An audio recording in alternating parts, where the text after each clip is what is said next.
I'm Rochelle at the Athlete Center. This is an exercise for dorsiflexion. So the muscles in the front of our shins that bring our foot towards our shin.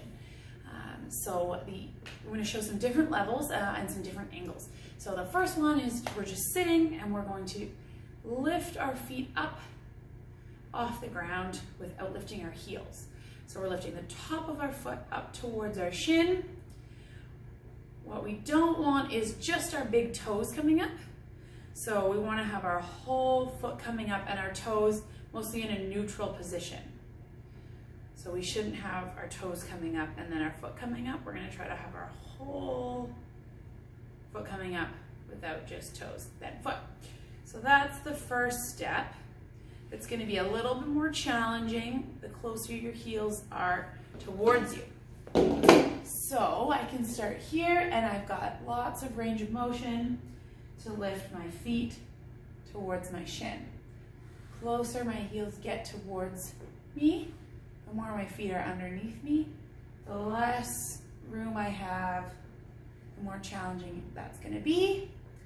We want to make sure that we're trying to keep our foot in a mostly neutral position. So as we come up, we're not flaring out like that or coming in towards each other. So keeping our foot mostly neutral and bringing it up.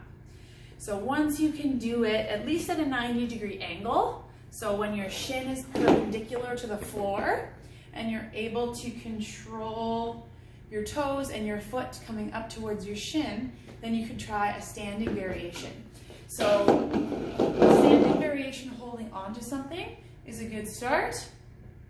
What we want to make sure we're not doing is sticking our bum back.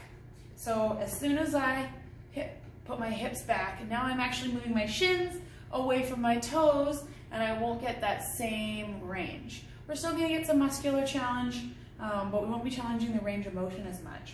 So I'm going to try to keep myself mostly in a neutral position and see if I can lift my toes.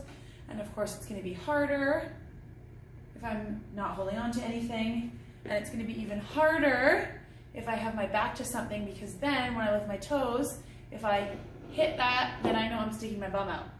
So you might give yourself a little bit of space and try to go toes to shin.